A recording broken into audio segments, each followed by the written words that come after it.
Yo, what's going on, everybody? What's happening? Hey, how you doing, homie? So I'm good. How about you? I'm good, man. We are already live recording and everything like that. That's okay though. Hey, bro, can I ask a What's up? question? Yo, This is a question for maybe this is for the hood as well, bro. How do you tie yo do rag without leaving lines on your forehead? haven't figured out how to do that yet. I the still get the occasional line. so I have mine like way up here, just chilling, and that motherfucker, the rest of that sleeve just like lingering there. But the rest of my do rag, I try to put it on the actual hair, but I don't want to put it on the actual hair because I don't want to make the fucking imprint as much or cause some any lineage. But Mhm. JT is getting a drink right now, man. I'm gonna just start off with being you, man. How was your week, bro? It was cool. Cool, cool. Made it through Uh, another week. shit, that's good, man. I died. I died a few fucking times. What'd you have? Um, COVID? man, I thought I had COVID, bro. I really did. I swear to God, I thought I had COVID because it felt like it. Straight up felt like COVID. But I tested a bunch of times throughout the week, man, and it kept coming back negative. I even tested my kid, and I came back negative, and that was like from different sets of tests, man. And that shit just came back negative. But we all fucking like was hitting it hard. My kids had fevers over 100 degrees at one point in time. Like even last night, my kid had a fever over 100 degrees. That's why I couldn't even do the show, the makeup part of the show, because soon as like I pretty much got home, my kid got sick and threw up everywhere.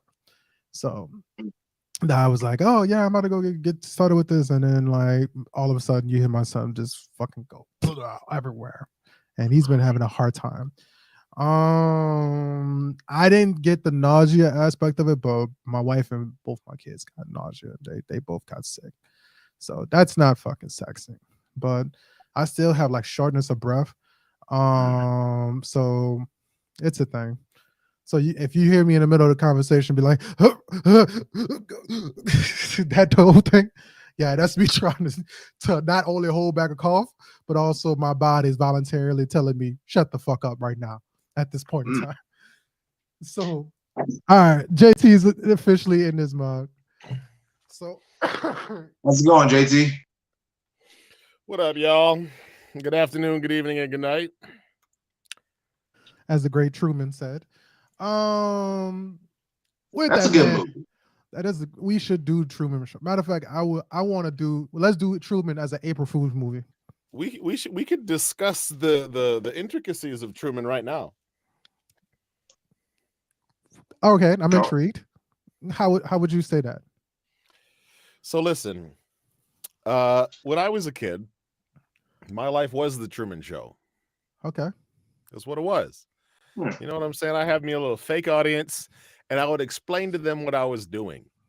Like if somebody could just stand over my shoulder with a freaking camera, I'll teach you how to do life. You know what I'm saying? Okay. So to have a movie where they brought out how I actually felt sometimes, and man, you can call it paranoia, you can call it whatever you want, but all the world's a stage to me. And if you ain't doing it in front of nobody, you still doing it in front of God. You know what I'm saying? You still doing it in front of the official records of time. So why not have a little fun with it? Explain what you're doing. And when you get a little showmanship involved, you can do some things and see what makes sense and see what don't. So it reinforced logic in my life because I had to explain it to somebody. If I'm like, man, this sounds stupid, then obviously I got to do something different. You know what I'm saying? So anyway, stuff like that. Y'all ever feel like you were being watched? Y'all ever talk to the fake audience? I've had a monologue to myself a time or two. I was going to hit on the aspect of how predictive it was with what we in society will mostly watch, reality TV. Like it really hit on that. It really hit on the fact that people are super willing to just watch a person do regular shit throughout their day-to-day life. And also like people will do that with like Twitch streamers too. Like they'll just watch them do shit, have like sleep stream. Dog, there are, I was gonna say some stuff, but that was gonna be telling on myself. So I'll just say this: Jim Carrey was in his bag in that movie. We're not gonna ask you about no somnophilia streams that you've been part of. So no, it was a different thing that I was gonna say. But you might as well put yourself on blast. What's up, homie? Nah, we're good. And ladies and gentlemen, that is called discretion. Yeah. Yeah, it will not be discussed off wax neither. I got to keep some stuff to myself. Okay. All right, dog. So, I ain't gonna lie to you. The name is gonna be rough with this one, bro. But JT inspired a fucking segment that I really want to talk about right now. And JT has inspired us because of the fact of what he posted on said internet. So it don't have no name right now, but I'm going to read this out, and I think we should come up with a name with this later. So JT wrote, the UPS guy just dropped off a package and told me I was the only delivery in town with clear driveway. Come on, people. If you got a shipment coming in, do your part to make your order happen. That's food, packages, the mail, whatever. Not looking for people trying to like help you is ghetto as fuck. Now, granted, JT did write a comment. This is what made me think this will be perfect. One of his lead comments about an hour or so was, well, this roast is supremely salted. Congrats to those of you who actually cleared the snow. And those that laughed along, I should roast Holland every weekend. So, with that, if you could take all the salt from this thread, those sidewalks would be clear. Bruh, this man went on to pursue to have a conversation. These are the top comments. I'm out here doing DoorDash. One person wrote, I'm out here doing DoorDash. What driveway or walkway is clean? If they ain't leaving for food, they ain't gonna shovel. Get those snow shoes, my boy. Bruh, they had a bunch of people in here, man, that was like, yo, you gotta get a job. They don't know that JT actually has jobs. Like everybody think that JT is like homeless in this fucking this thing. Damn. What, bruh? They told JT. They said tell the snow to chill out. Not everyone a superhero shoveler like you. And then another person said, well, if it was the same driver I had, that is not true. We had 3 deliveries today, and the coast was clear. Bruh, I shoveled before work, and when I came home, it was completely covered again. It's been snowing all day long. I went in on that broad. Oh, I went in on that broad. Yeah. Read the comment that I said on that last one. It sounds like you did your part, but your kids got the last one. The last one. Oh, that's not true, broad. Oh, wait. I didn't get this. I don't have that one yet. I got to dig for that one. You just read it. Yeah, no. Fuck, I gotta go out of top comments. You gotta put all comments on. Yeah, I gotta put all comments on. But stupid Facebook trying to tell you what you can and can't see. Yeah. I shovel before work. That's the same one, right? All right. Nah. If it was our delivery guy, that's not true. Well, I just thought it was funny that you said the coast was clear, lady. Yeah. Yeah. Coast is clear, broad. Go read what I said to her. Hold on 1 second. Let me see. Bruh, I thought that shit was fucking hilarious, man. JT's been telling people to bring their kids outside to go fucking shovel snow. And I'm like, bruh, one dude had a picture of him, his girl, and this little 2-year-old. And I said, hey, dog, there's 2 other people in that picture. Yeah, he kept saying that shit, dog. I just was like, dog, the fucking anger. Tell the snow to chill out. Not everyone a superhero. Yeah. And then there's 2 other people. Yeah, JT wrote, there's 2 other people in that profile pic, dog. I'm just saying. Then another person wrote, get the baby to work. And then somebody wrote, makes sense. The baby cracked me up the most. And then same. I was thinking, man, you didn't just call out a baby. They talking to the JT. JT is calling out kids. Who did you shovel snow as a kid? No, not Jamel? everyone just sits at home all day. This is the person Yes, who I thinks did. that. I had to. Not only did I have to shovel snow, I had cousins who lived with me, and so my grandma would always be like, shovel out the little parking lot area where they park. That shit would get on my nerves, but it would get done. Bruh, JT had the nerve to put a fucking shame bell on somebody. He said, and not everyone, bro, this person thought that JT had no job. They say, not everyone just sits home all day waiting for packages. I can't shovel while working. And JT said, but you can shovel for deliveries. If all you got is this number one this morning, you This did 1 your inch of snow in the morning. yeah, your 1 inch this morning, you did your best. But if you didn't touch a shovel this morning, shame. And he had the gift of the shame bell. Like, bro, for real. It's a shame bell.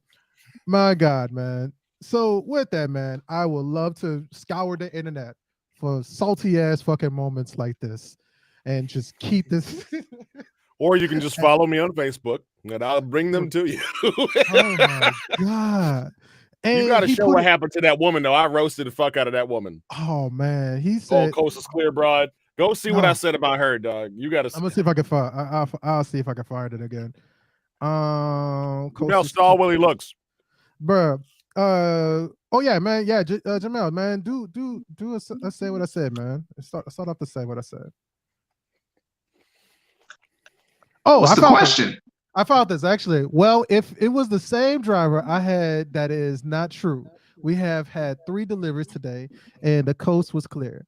And then let's just say person A said that's I'm just gonna say the first name actually. Camilo wrote Kristen, there's like 5 to 15 vehicles from each delivery service provider that deliver to each city.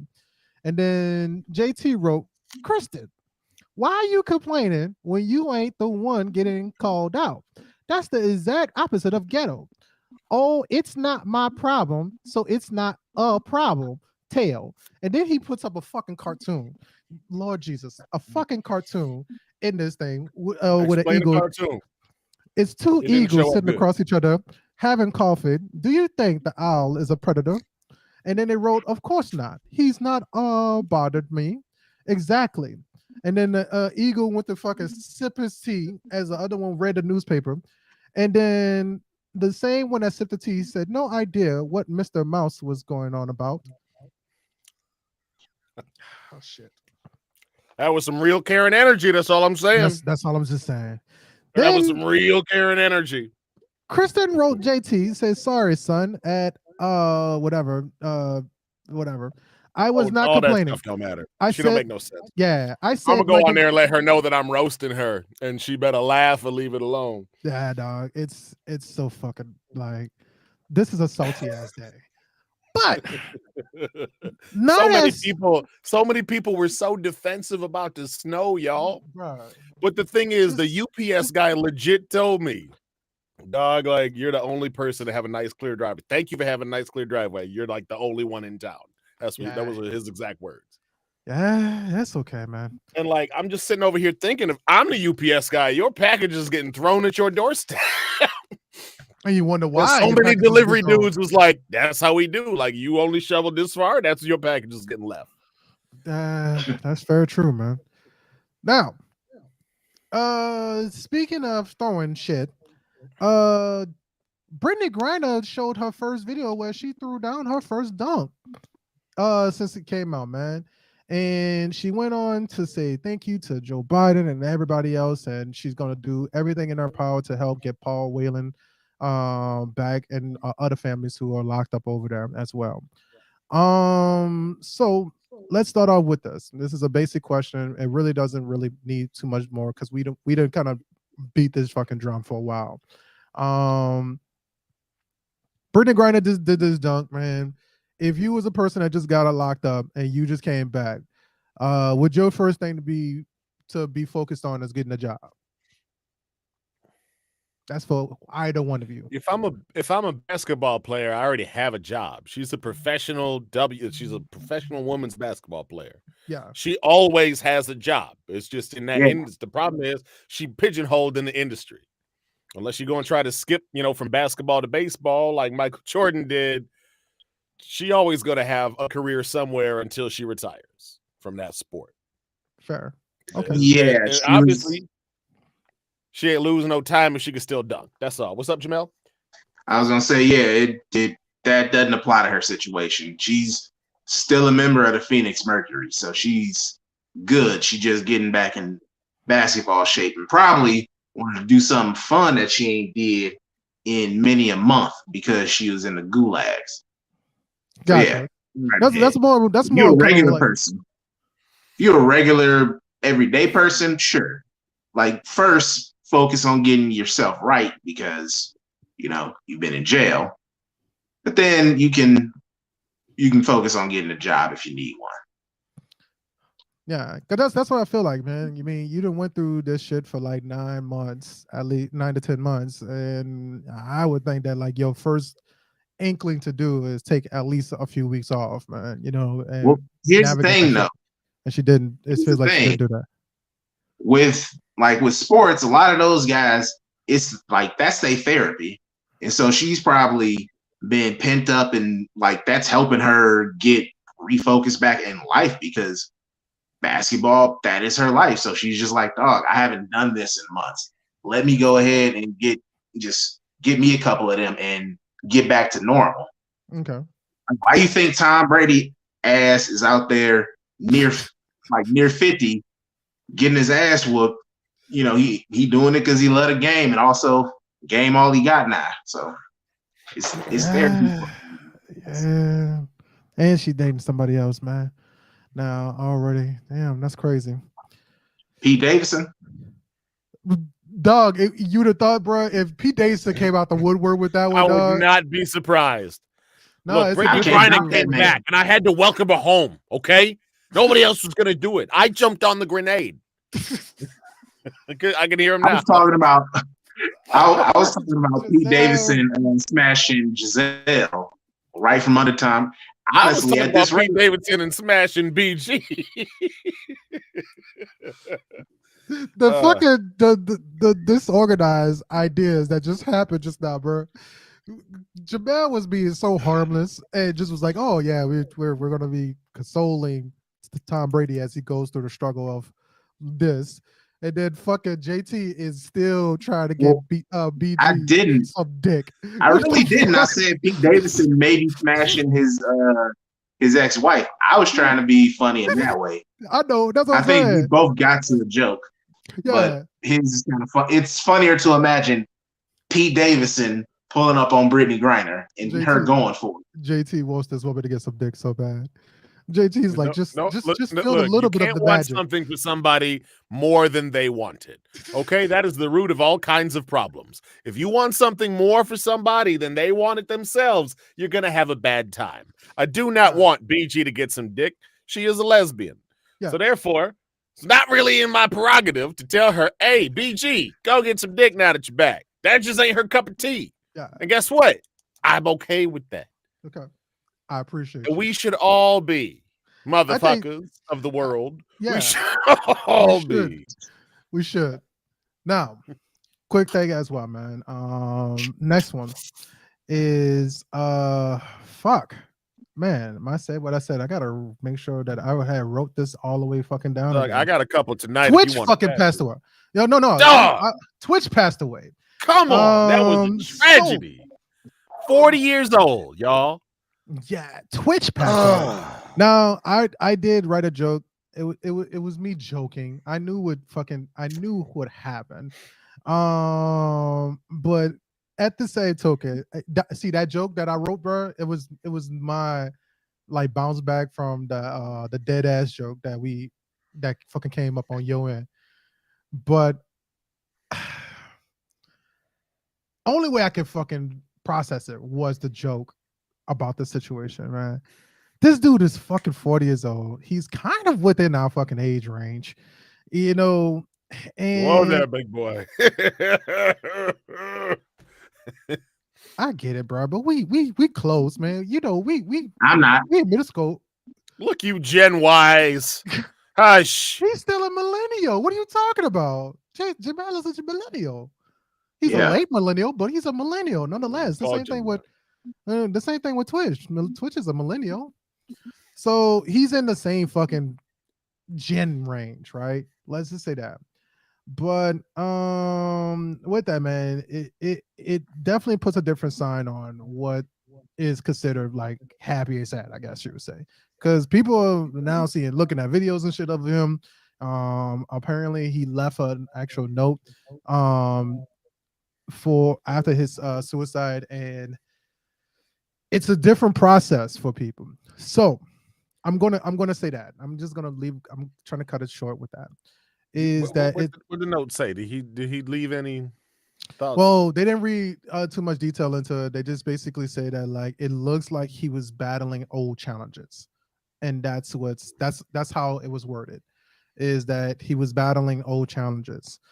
So I'm gonna ask a simple question, man. How important is this now pushing the narrative of getting therapy and being able to actually talk about the issues that you are harnessing, I guess you would say, are harboring themselves. So I'm gonna start off with JT on this one. So how the question again is like after this man's passing, how important it is now, more so now, to talk about the issues that you've been harboring. Mental health is physical health, y'all. It sounds like people want to make it out to be two different things, but your body, mind, spirit is one and the same. So you got to take care of your body as a whole. Problem to that is there's so many different facets, and we know Twitch was fit physically. We know he was a socially just starlight kind of person, man. Wherever he went, that brother sparkled. You know what I mean? He brought some kind of magic to every instance that he was a part of. And he was definitely one of the reasons why So You Think You Could Dance picked up in popularity, because he was one of the biggest stars to actually come from that show. And he's really, in my opinion, the only reason that Ellen stayed on the air for so long. He became an executive producer in 2020, and just I can't believe, obviously Ellen stopped for a while, but it's just to see somebody like Twitch who brought so much light, and their light is a tragedy. And so it absolutely highlights the need for for your brain to be healthy. I like I was listening to a podcast or whatever. I'm actually probably going to go back to it and finish this episode. But the doctor was saying like he didn't like how mental health sounds. You know what I mean? Because it sounds like it's just all in your head type of things. He was like, well, let's talk about brain health. You know what I mean? Your brain needs to be healthy, just like your liver and kidneys and stomach and all that other stuff needs to be healthy. And we look at the body so disjointed. You know what I mean? Like we really look at the body like, I'm going to work on this today, just my head today. I'm going to work on just my body today, when you need to be doing it every day. Yeah. This absolutely highlights and doubles down on the importance of taking care of your mindset, taking care of your spirit, taking care of your thoughts. And I'm telling you, if you have bad thoughts, what you got to do is you got to start weeding those thoughts out. You got to notice the thoughts going on in your head, and you got to talk to them thoughts and be like, no, that's not the right thought. I'm not harboring that thought. Thought, you get out of my head. You go die somewhere, because I'm not giving you no time. You are a bad thought, and you ain't coming from God. You coming from the devil. You coming from a bad source. You coming from past trauma. And I'm not going to give you trauma thoughts. I'm not going to give y'all no extra thought than you need. And so we really got to look at it different. We got to look at it different. And I think the best thing that you can do for yourself is get a hold of people who actually care about you. You know what I mean? Mm-hmm. For my aspect, God's the one who cares about me most. So I got to take him everywhere. But if you got family, if you got friends, you need to keep them people close, and you need to tell them everything. Because having friends is, in my opinion, that shit is better than therapy. Having people you can talk to and actually be yourself with. You know what I'm saying? So it absolutely highlights the need for mental health. And on top of that, I'm gonna say this one last thing. People don't give a fuck about a man's mental health these days. You know what I'm saying? Like it's starting to get a little light shed on it, but 70% of suicides are men. Why do you think that is? I mean, obviously, you kind of can get why. Yeah, we need to talk about some shit, man. That's just really kind of what I want to put I guess to words too. Jamel, your turn, man. What do you think? Do you think that like it's more important more than ever now to talk about like mental health? Because at this point in time, it just seems like it's not like Twitch didn't have the money. It's not like he didn't have the stability financially and maybe I guess community wise, you know, it's not like he didn't have the opportunities. It's so it has to be something different now. So what do you think, Jamel? I mean, I can't really add much to what JT said. I'll just say this. Every Black person in America probably at some point should see a therapist. Seek some professional help to talk through it. I think just over the last decade, with the amount of horrific murders that have happened, with some of the decisions that have been scaling back rights that we earn, like there's a lot that we could just talk about, and just really generationally, Black people didn't seek out professional help when it came to the mentals because, oh, we just had the church. And I think while that's good and while that can work for some people, there's some people that it won't work for. And so the more that it gets okay to be like, hey, you can seek out help and not be ashamed about it, not think that there's any weakness about it, I think that's just a positive step, because there's a lot of pain that we've gone through as a people that just don't get addressed. Not just the whole larger societal shit. There's stuff on an individual level that for whatever reason we either don't talk about or we move on. Just it happened and moved on. So it's important that it gets addressed. And so yeah, I can't really add any more than that. No, it's fine, man. Now, so now the biggest kind of stories that's been seemed like it's been taken over more so have been obviously the situation, the altercation between Tory Lanez and Megan Thee Stallion. That's been one of them. Obviously, Twitch has been another one. But I'm gonna go into a different fucking question based off of a documentary that is fairly recent, actually. Casey Anthony came out with a fucking documentary and it's on Peacock, and it's addressing the death of her daughter. And I'm going to ask this question relating not to Casey Anthony, but as much as we're going to talk about O.J. Simpson, who was another prolific person during the 90s. O.J. Simpson went and had an interview, if I would have done it, right? But then also on top of that, he's done many fucking talks on Twitter and so on and so forth. Casey Anthony, I feel like, gets away with the ability to have this white woman persona, right?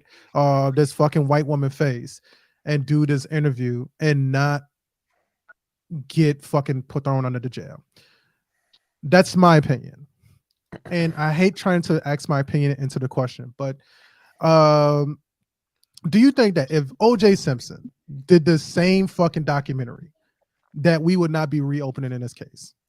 So I'm going to start with Jamel on this one. Do you feel like a documentary, let me switch my question. Do you think a documentary like O.J. Simpson talking about this case would see the light of day on streaming services? No. The problem with OJ is, and I think we're not really, the situations ain't really being equated. OJ has a little more fame, so of course and also we can't forget the whole Vegas robbery thing where he was stealing his merchandise, which is how he got sent to jail. And boy, if that wasn't kind of like a puncher, like, this is what we're really sending him to jail for. He stole this shit, but that's He beside the stole his point. shit back. He Stole stole this. his own shit back. I can't get mad at that. Like, hey, that's my stuff. It's always been my stuff, and you took my stuff. I see why he did that. It ain't his wife. I don't like people. It's weird how we think, how a lot of people still think, Casey Anthony, the woman who killed her daughter, she was found not guilty. Same thing with OJ. It's people that's never gonna believe that OJ didn't do that because come on, really think. And with Casey Anthony, it's kind of the same situation. So, but no, of course OJ couldn't come up with this special. But also, OJ will never let the block not be hot. OJ is always, especially, he is on Twitter like a motherfucker. So, it's not gonna happen. It wouldn't happen, but and I don't see Casey Anthony being seen as innocent or anything like that. I still think, hey, she might at least know something about what happened to the baby, but don't even know if I'm saying it makes sense. Go right ahead, history. No, dog. That's the question. Is that like, do you think that OJ Simpson would be able to have a fucking documentary like this? Because Casey Anthony He tried years ago, and then, but the thing is that this dumb nigga said he named it "If I Did It, Here's How," knowing the percent. Like, dude, it's so bad, dog. He was trying. He was too hot. Like, he could have just said O.J. Simpson, the interview. O.J. Simpson, the memoir. Nah, if I had did it. That's how you know O.J. hangs out with no black people. Because somebody, like a brother, would have talked about it. Like, nigga, what are you doing? The fuck you mean if I did it? What? Nah, that's how you know. Like, yep, OJ, he does not hang around us. Because we would warn him. He don't hang around us or Latinos, because it's just like, dog. If I did it, it's the dumbest shit. He deserved, his big head ass deserved to go to jail just for that. I have so many fucking problems with this fucking documentary, dog. The fucking caucasity to be able to do this Casey Anthony thing. And so I feel like it's the same idea. That's why I asked OJ Simpson. That's why I specifically asked OJ Simpson, because the fact that, like, we can collectively say that, like, it would be dumb that fucking OJ Simpson do a thing like this, right? So Casey Anthony, I'm pretty sure if I would have said Casey Anthony freely in the conversation between us three, we probably have been like, had to fucking ponder on that. Who is that? And now this documentary came out. It's, you know what Casey Anthony is? Another documentary that's on Peacock, which is like your fucking boy. It's called Dangerous Breed. Oh shit! Now that's my shit. Like, that's something I recommend. That is some wild. That is horrifying. That is a fucking wild ass situation. One of the people who was in that documentary, like, I put out a little reel, getting my thoughts on it, and on TikTok and Facebook, the woman's friend, god damn it, I know her name, like, it's in there, but her best friend actually kind of like reached out, and she was just like, hey, thank you for keeping her name out there. So my little review, like, it was on Facebook and on TikTok. It is a very sad and weird documentary. And, like, JT, if you have Peacock, I'd recommend checking it out. It's 3 episodes. It's wrestling is like minimal. It's a whole bunch of other shit that is just. It's really a documentary, a crime documentary. You got Peacock history. I do have Peacock. How about I just go to your house when ain't nobody throwing up and you can show it to me? I guess I can do that. I could definitely pop that up. Right. Because I'm going to say about it. Just show it to me later. Because Yeah. I would say it's a documentary that happened to have a person as a wrestler inside of it, or wrestling elements inside of it. Listen, The I rest love of a good. I love documentaries, and one of the yeah, things about documentaries I like is like the amount of context you get with the history. Because yeah. they talk to MFs and they're like, here's the clips that are relevant to this from the MFs that were there. And I love a detailed story. What, no, the whole fucking point of this whole documentary is the fact that it was initially made to be a reality TV show, and then it became this documentary because it became about a crime that was fucking taking place during the middle of these fucking this reality TV show. So the person who's like the narrator and mostly the person talking through it, it's all his saved shit that he's had, and it's like he drops a fucking box and there's a bunch of fucking hard drives filled with fucking film and video content.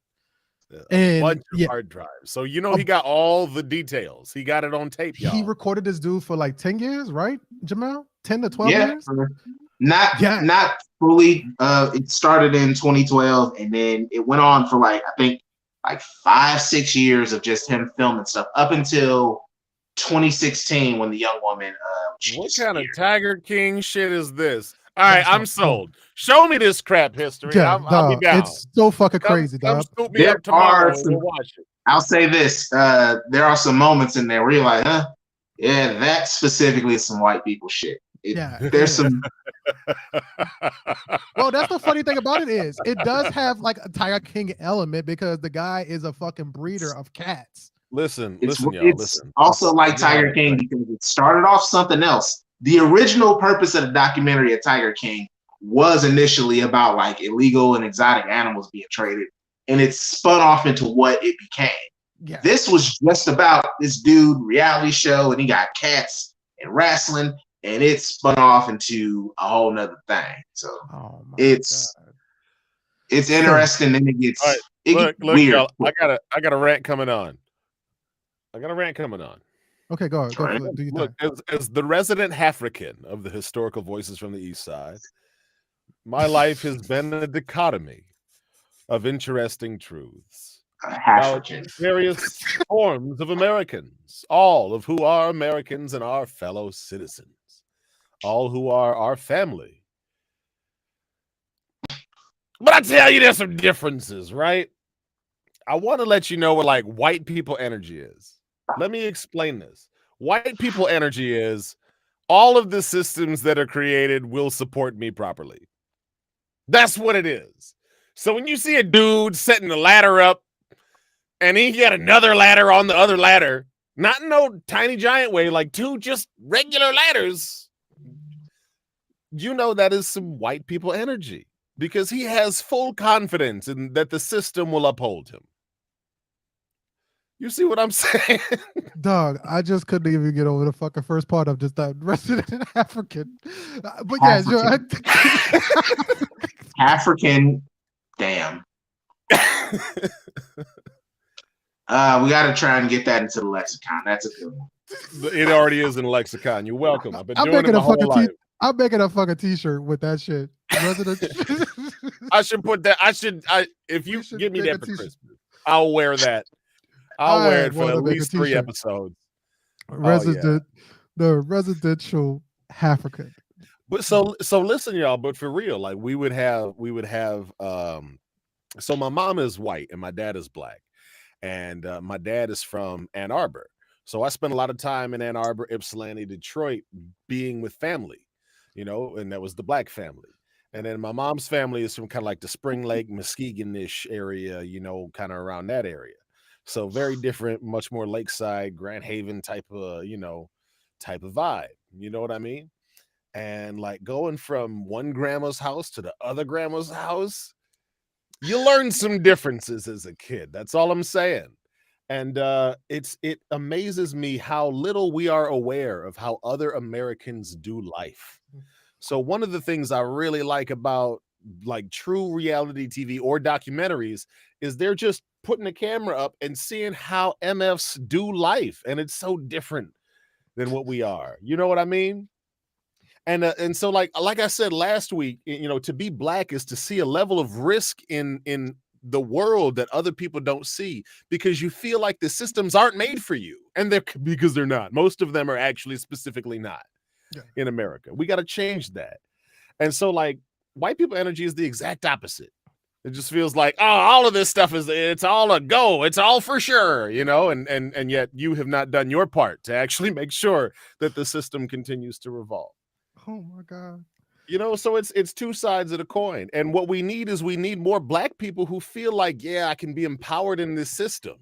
And we need more white folks who are aware of the limitations that they are actually going to run into on a daily basis. This is why when a Karen is like, oh, I want to talk to the manager, it's because you didn't actually like the policy, so you think you should get an exception. Because why is this system not made for me in my particular specific instance? I did 10 years of retail, so you can't tell me this ain't true. You know what, dog? I feel like, here's my thing, dog. I'm not saying what you said is not important. It's very fucking important. But I was just thinking about this shit. I've hung out with you and I've talked to you on several occasions. We've been doing this for years now. But I felt like I've heard Black Air Force energy from you and the group. The What's Up, It's Us guys. What's up, It's Us guys. Yeah. And I've thought of, like, hey, we should just make a Black Air Force sensitive t-shirt. We should make a fucking t-shirt. Fucking Star Wars theme, Black Air Force sensitive. That's our t-shirt. What does that mean? I just think this should be a thing. No, fuck. You mean Black Air Force energy user?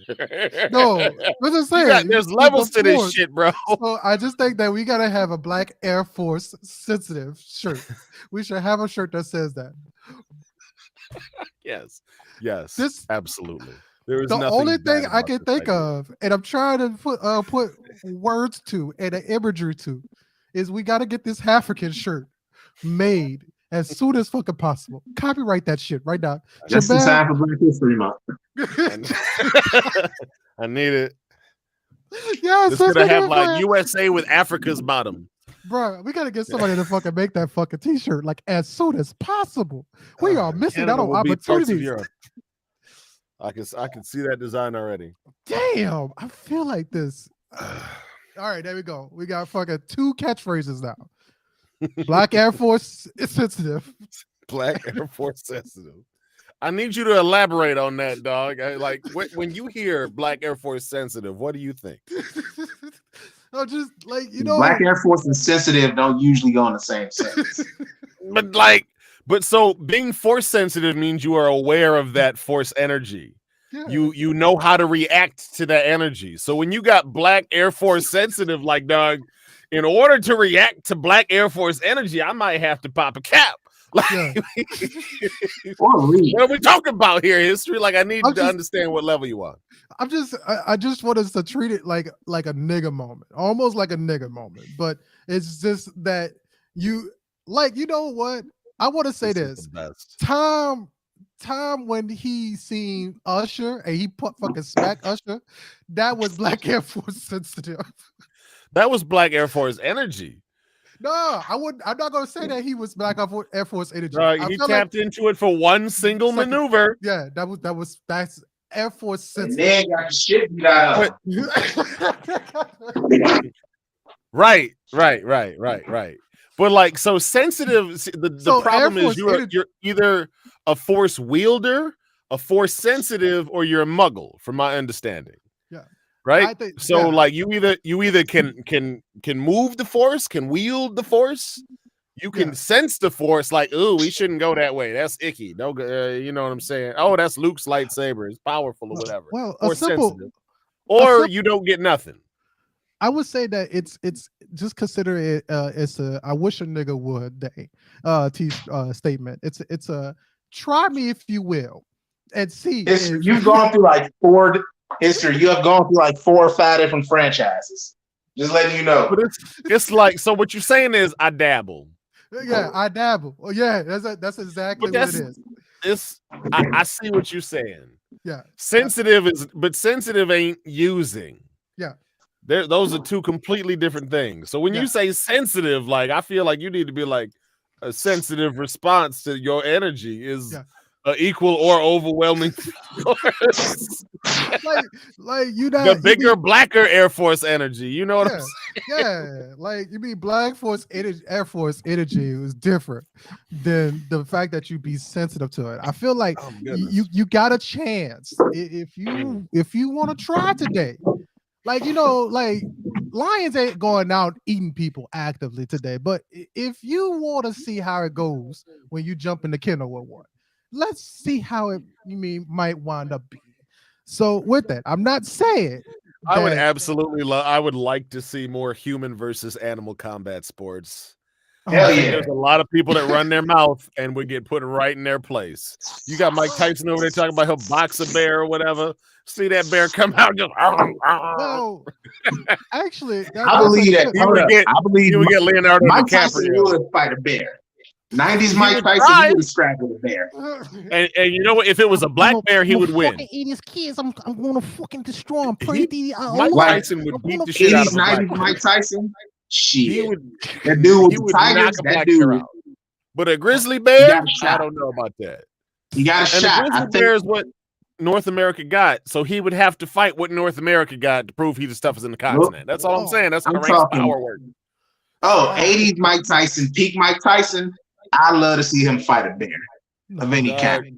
That's the deadliest. That may be the deadliest warrior that we've ever had. Iron Mike, because he was basically like a pit bull that was trained to fight. Like Jamel, when you see the Terminator come back as Arnold Schwarzenegger, you're like, oh, we can win this war. When you see the Terminator come back as Mike Tyson, you're like, we're all gonna die. Mike Tyson with nothing to lose. No. I feel like this is a good like Saitama for One Punch Man. I feel like this is a good way to transition right now.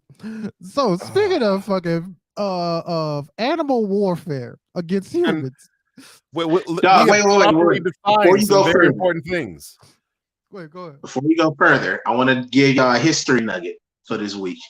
Did y'all know that Australia actually fought a war against emus and lost? And it wasn't, this was like a couple hundred years ago. No, this was in the early 1900s when guns and shit were a thing. And they lost. They basically lost the emu war. Look it up. It is a funny thing to read about how badly them emus was giving it to the Australians.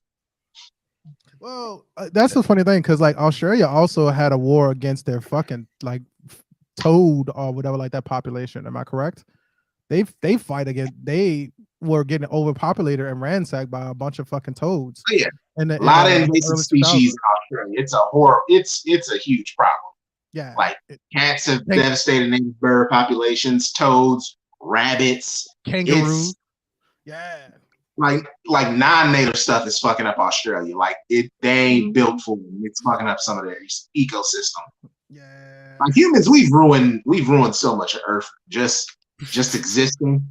Because when humans move, rats and cats follow, and on those islands where they ain't used to mammals like that.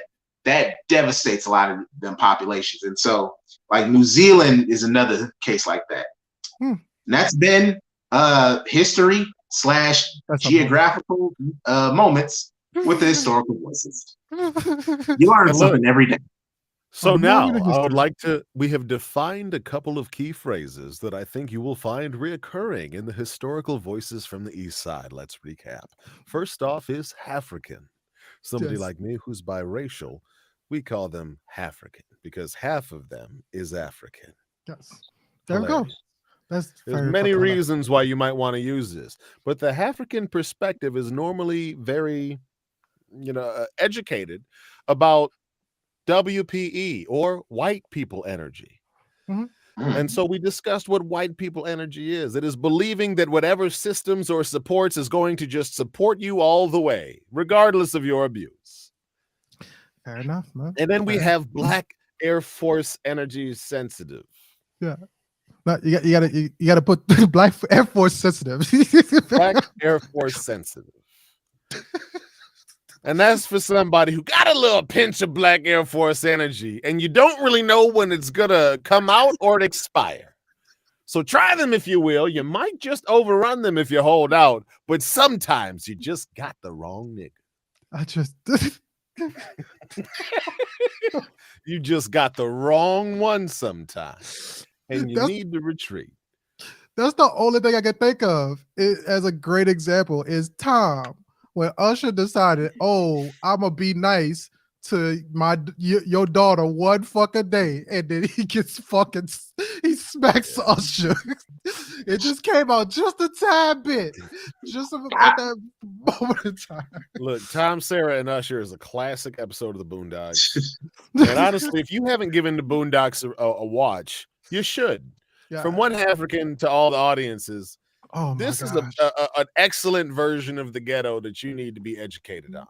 Stop at season 3. After season 3, Aaron Magruder, the creator of the Boondocks, is not part of it. Yes, but you got to check that out. It is a hilarious movie, and just watching it will help you understand just some of what it's like being Black, because these situations that Aaron Magruder, the creator, man, that he comes up with, it is real life. Yeah. From the mall Santa talking junk about the biracial girl, you know, talking about her hair. Yeah. He said, "What? Your hair is nappy as a wolf's butt in a snowstorm." I remember reading that comic. Wow. And if you don't like cartoons and you still want to enjoy the pleasures of Blue Boondocks, watch Black Jesus. Black Jesus is another fucking amazing fucking experience. Watch Black Jesus. It's so either Black Jesus or Southside. One of those two. If you just want to just understand the fucking Black experience. Southside is back for season 3. Go ahead and watch it. Like they got the first 4 episodes. That shit is hilarious. Oh my gosh. Oh, I'm rewatching the first. I'm starting over now, like just because I love the show so much. I don't do this normally for shows, but this and Abbott Elementary, I've gone back and rewatched them again. They're really good. Actually, that's Abbott Elementary.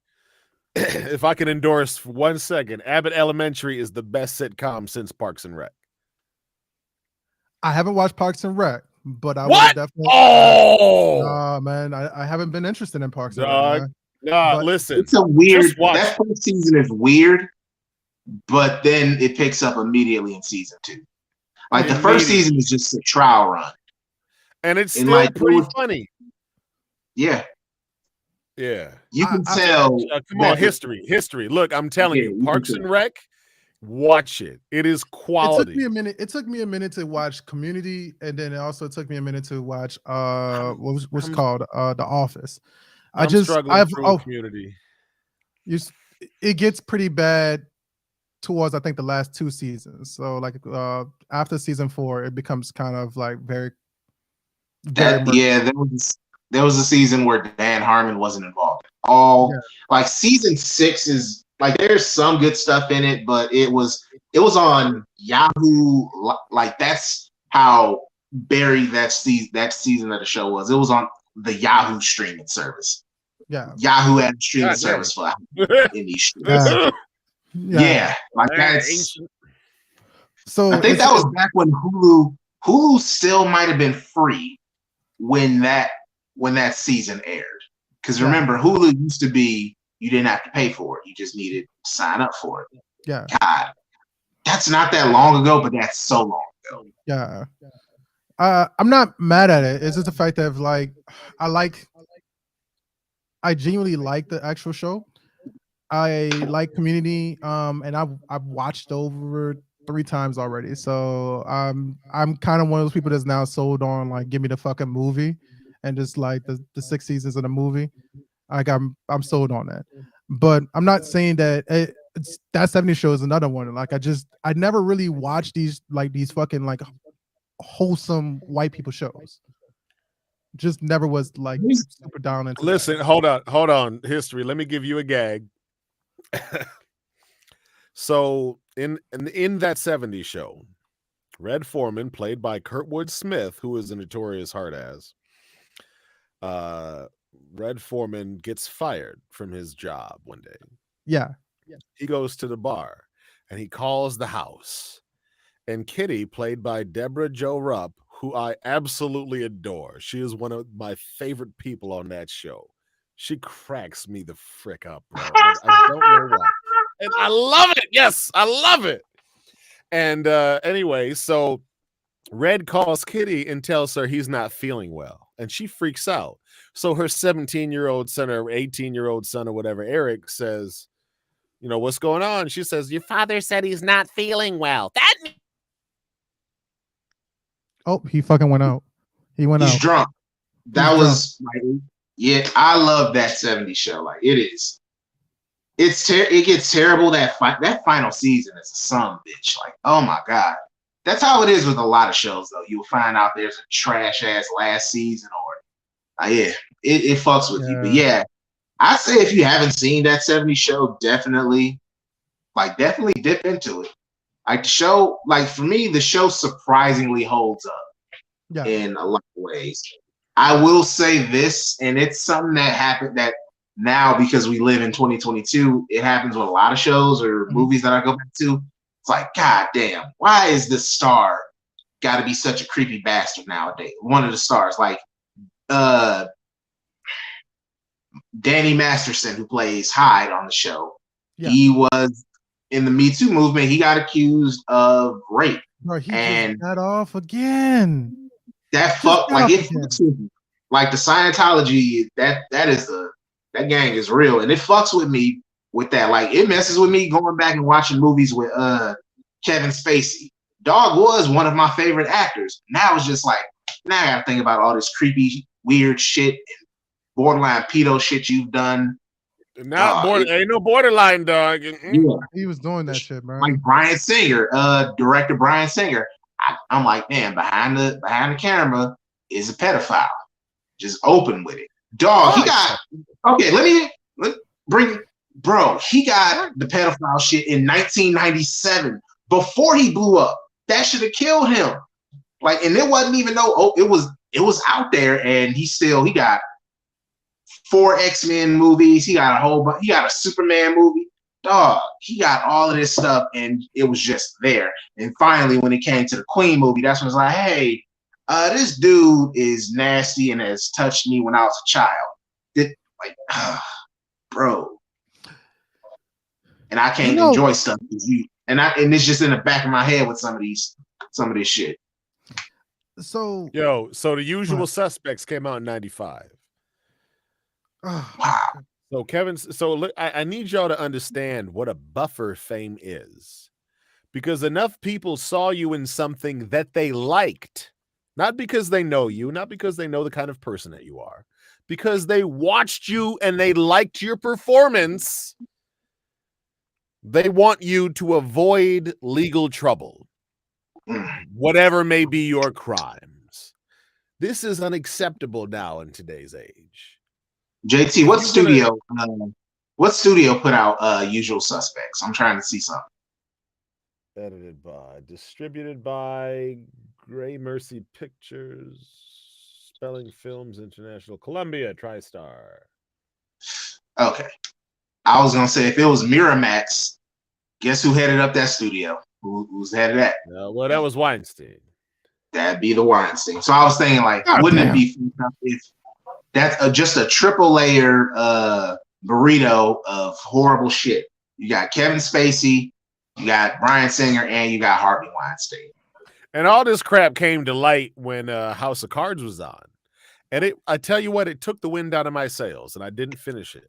And I know they wrote Kevin Spacey off the show, and Claire went on to do something that sounded cool, like a nice story.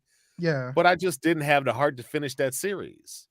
Yeah. And it sucked because it was a great drama. But, it obviously got weird in some parts. But now to know that was actually how Kevin Spacey been doing it, it made the watch even more sour. Like it was tainted now. Even all the effort that I put in watching this production. And, it's so weird that something like Kevin Spacey hit so different than somebody like R. Kelly. Yeah. Because I tell you, the two are not the same. But R. Kelly has arguably done worse stuff. Yeah. But I think because of their method of acting, like, it is more replaceable. When I listen to music, I'm looking at something else, and that's what I love about music, because you can look around and be together with somebody, and then the music will actually help you remember that time.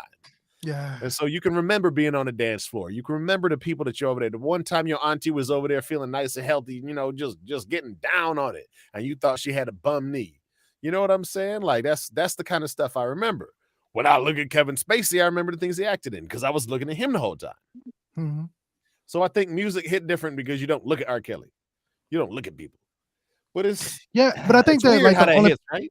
but I think the weird thing about R. Kelly versus particular situation, because of the fact of like how much of his music actually kind of tells on himself.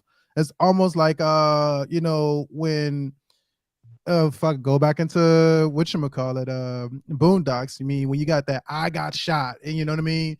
Like you telling a fucking story about yourself, and it's a real fucking thing that's happening. So it's kind of hard to not think that, like, oh, sing along with this damn song, I got shot, even though he's on stage literally getting fucking shot.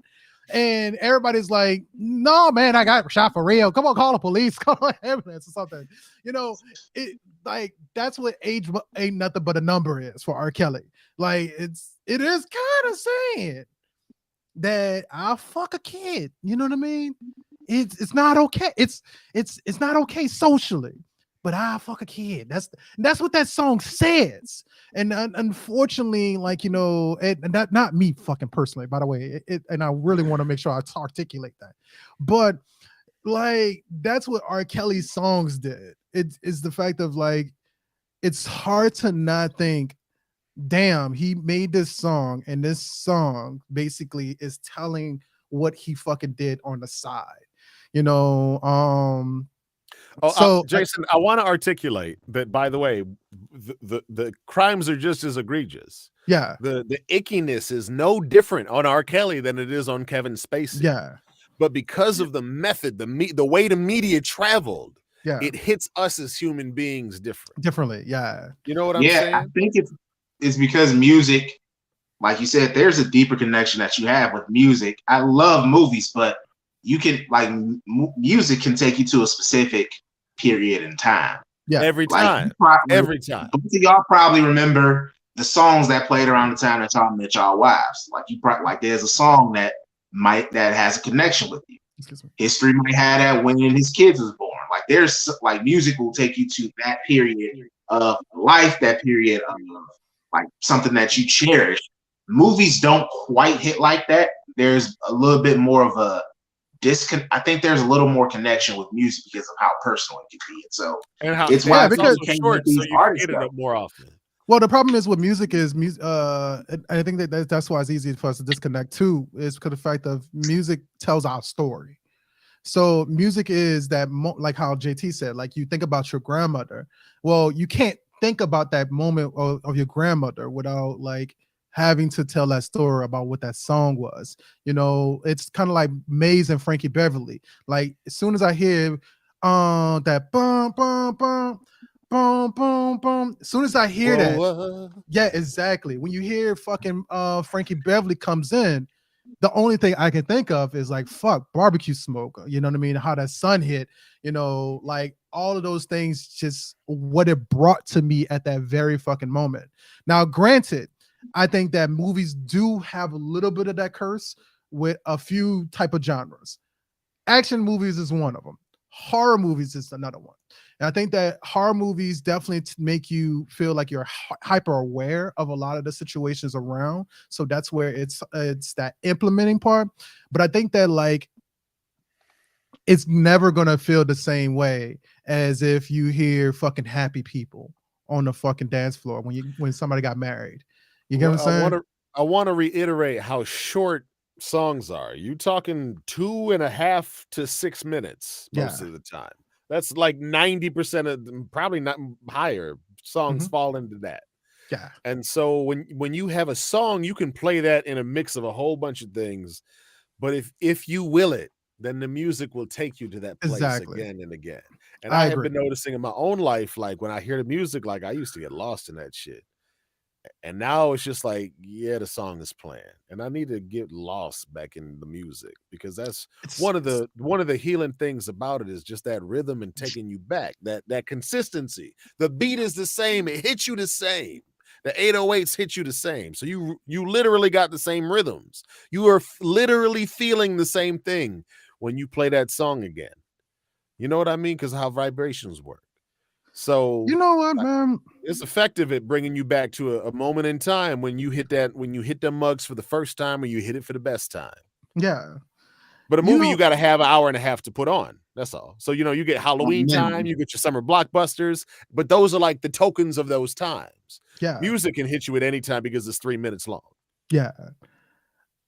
I'm gonna give a big shout out to one fucking album for sure. That was one of the few that did that. At least in the past year. At least in the past year. I'm What gonna give album that. was that? Which is Mr. Morale and the Big Steppers. I never felt like when I listen to other people's music, like as of these days, like that's the Kendrick Lamar album. I don't think you can have a lot of albums where you just don't feel like, damn, that fucking just that hits differently. You know what I mean? And that tells a fucking different type of story. And I think Mr. Morale and the Big Steppers definitely kind of give that vibe. I think another person that we can also kind of give some credit to is Jadena. He's the one that made the song Chief Don't Run and stuff like that. Burner Boy with Ye. There's a couple of people who are like made songs like that, and if you listen to them, it's definitely kind of transitions you into a different place. I don't think no album in the past decade has not done a better job than Childish Gambino, Now Awaken My Love, though. Like when you hear like Redbone, you feel that fucking song. So every fucking time. And I think that like the best moment that I can remember as a person when it comes to that song too is how much the fucking South loved that song. When I went to go back to visit home in 2016, 2017, like I went through Tennessee, Atlanta, Georgia, Alabama, and I finally got into New Orleans, man, and it's almost like they played it so consistently. It just could not, like, you could not hide it from the South, man. And it was a song of feeling and a song of love, and it definitely was a song of like, hey, you in the South. So with that, man, let's move on. This is Jamel's part. This is where he fucking start and shine on, baby. We're gonna talk about this great movie. This Don't amazing, oversell it, pal. this historical piece of footage. This, you could just stop with this movie. That's all. That's enough information. This ... movie. That's all you need to say about this one. Ain't nothing special. Come on, let's get it over with. Oh yeah. Hey, All right. I want to say We this too. are. I want to say this to JT. I feel like JT also cheated when it comes to his movie because he picked two beloved things. Christmas Carol is the movie that made Christmas. It is the like literally The book. Christmas. Doug, hold on. Christmas You Carol really is- got that fucked up. Christmas Carol is what made the way that we image and see Christmas as it is today. No, And then he it picked was like the first ghost story about Christmas. Minus the one where the guy, came back from the dead at the end of his life. But yeah, that's what Christmas is about. That guy, the formerly dead guy, the first one. It is. I'm trying to give you a compliment. Let me give you a compliment. Let me pay homage to the compliment, bro. God if you're going damn. to compliment, you better do it and decrease the surplus population. Let me give you a compliment. I'm just saying that you picked a movie that is very hard to fuck up. And then also on top of that, it's very hard to not enjoy Christmas. As I recall, you gave it a dumpster fire. I gave it a dumpster fire because I really didn't like. You didn't really like Christmas or the Muppets? He hates Charles Dickens. I hated Charles Dickens. That ain't got dick to do with the Muppets, bro. It was a quality production. You was a hater. We got proof now. I'm not a fucking hater. You know, We I got love proof. You snitched on yourself. man. Give Anyway, Jamel his time. I was Jamel trying to give been you. trying to talk. You should have I let him talk. rescind. You wouldn't have brought this I on yourself. rescind my compliment. Jamel, let's go, buddy. all right. So, movie this week is Jingle All the Way. We're gonna take you back to the early 1990s or mid 90s. I can't remember when this came out. It's 96. Okay, yeah, 96. So Arnold isn't quite Arnold that we knew him from the 80s. Like the 80s, Arnold had on Smash, Conan the Barbarian, the Terminator movies, Commando, Predator. Like dog, Arnold had a run. And so we get into the 90s, Arnold starts to mix things up a little bit. He gets into the comedies. He does a pair of movies, Twins, and then the one where he got pregnant. And by this point in the 1990s, Arnold, while still being Jack Arnold, is still doing a lot of the comedy shit, which leads us to Jingle All the Way. Christmas flick. Arnold, he stars as a father trying to reconnect with his son, getting him an ultra rare toy, Turbo Man. And along the way, he has interactions with the late, great Phil Hartman as his neighbor, the neighbor who has smashed every one of the single mothers or non-single mothers in their little neighborhood area. And he has his eyes on Arnold Schwarzenegger's wife, and also a mailman played by Sinbad, who is also after Turbo Man. I'm gonna be honest, history. You know what? Let's start this on a positive note. History, what did you think of the on-screen chemistry between Sinbad and Arnold Schwarzenegger?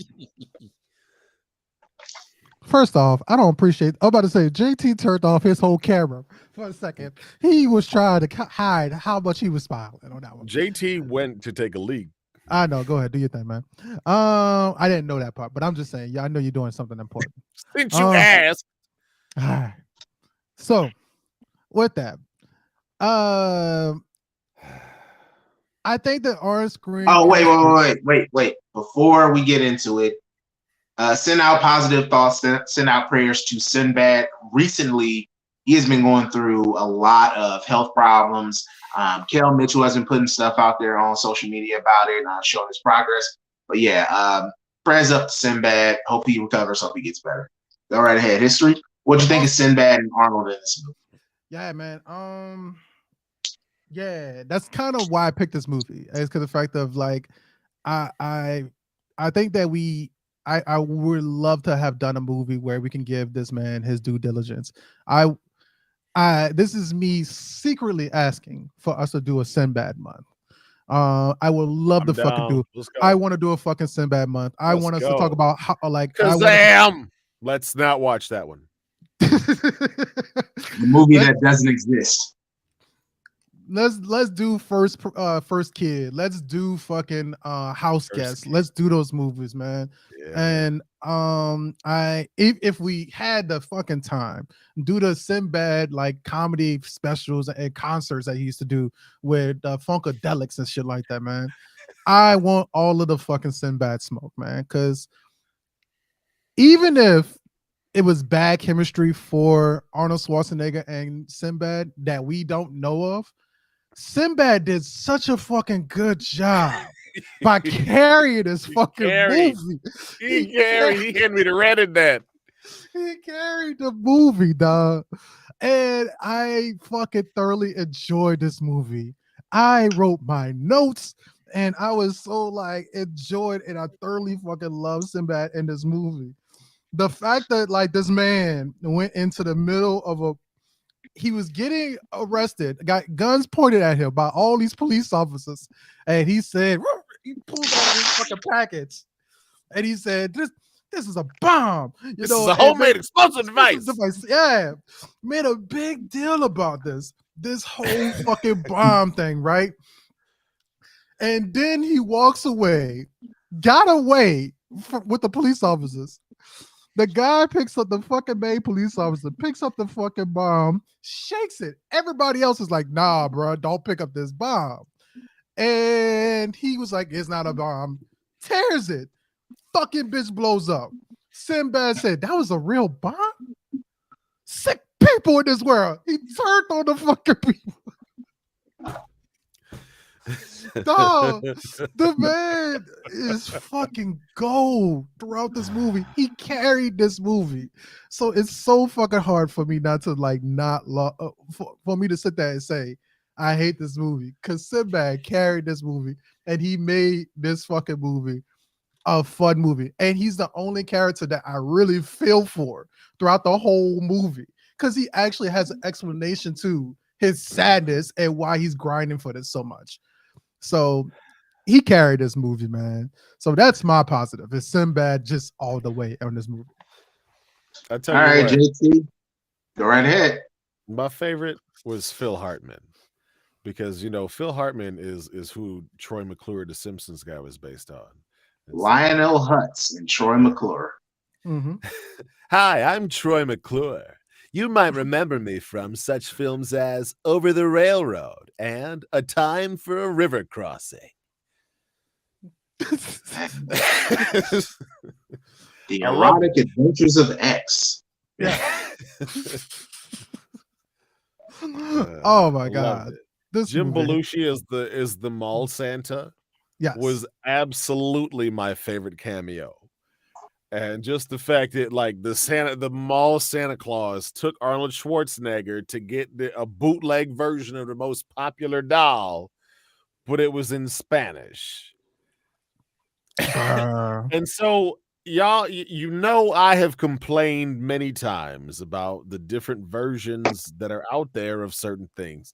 They need to give Jingle All the Way to Blade Runner treatment and give it the final cut. And that needs to be the official version out there, because there's better versions of Jingle All the Way than what we get.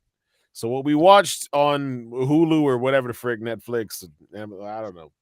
Depends on where you got it from. Yeah. When we watched it, we got a bad cut of the movie, because there's funnier things that they did not actually stick in the movie. And I kept telling my wife all these things as we were watching it, and she was just like, why did they take these out? Like, the movie would be better. So for instance, when Jim Belushi takes Arnold Schwarzenegger to the bootleg toy factory, Arnold grabs this fake toy badge and tells them he's undercover. But they cut out the extra dressing down that he gave them. And he ends the mug with "Get out of my sight, because the sight of you make me sick." Yeah. And I just didn't know, why would you not include those extra jokes? So in my version, it had that. But go ahead. You had all that stuff? I had that part where he talked shit to the fucking the dudes in the force. Yeah. He talked, but it was brief. And so Arnold did it for longer. And the reason I know this is because we watched it on ABC.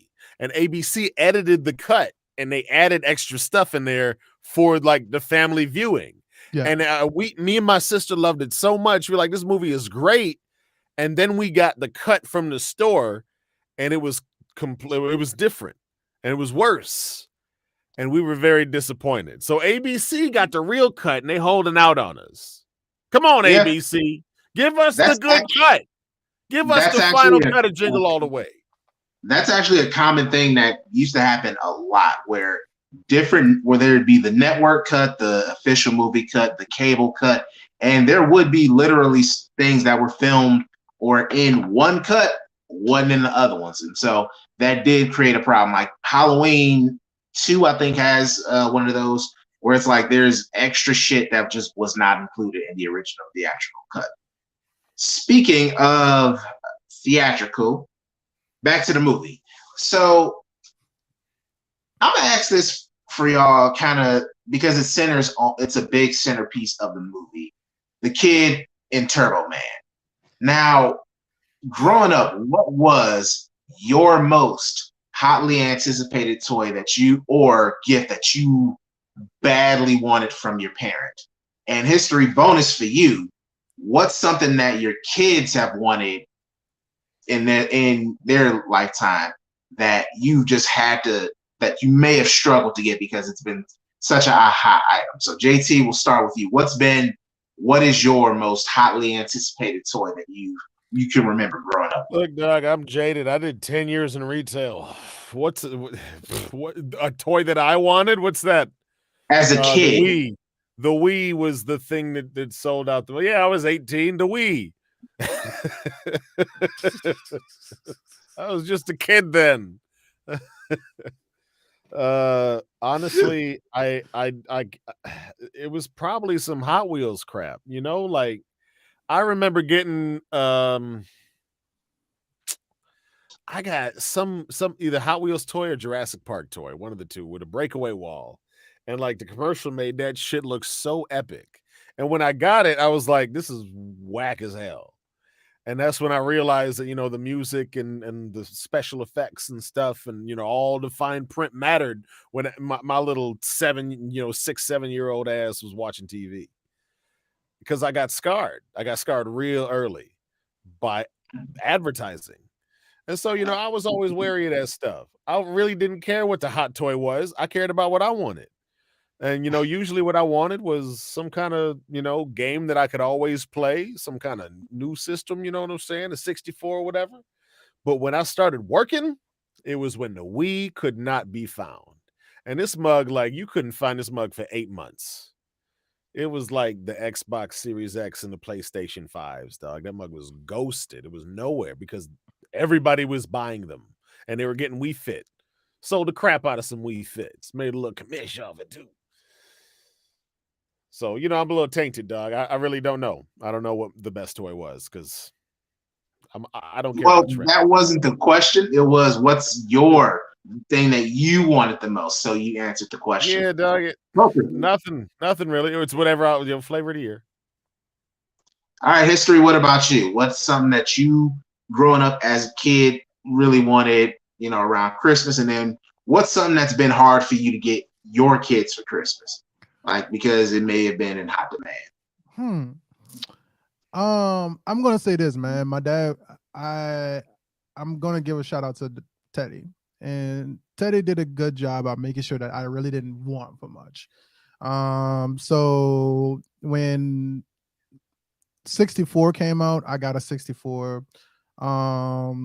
I got a Sega Dreamcast because I was a big fan of Sega, and my dad just knew to get a Sega for me because he just knew how much I was really like I love Sega. My dad really did a good job by tailoring my gamer side of me. He just knew that I wasn't a kid that just enjoyed going out and play football. That I could tell it broke my dad's spirit that I was more nerdy than what he loved, which was fucking football, you know, and shit like that. I'm pretty sure, you know what I mean. But I would say that like kudos to Teddy for doing that. Kudos to Denise for tailoring to getting like comic books and bringing me to go see fucking movies like Mortal Kombat in theaters, like this movie in theaters, you know, and just kind of going along with the actual nerdum a little bit more so.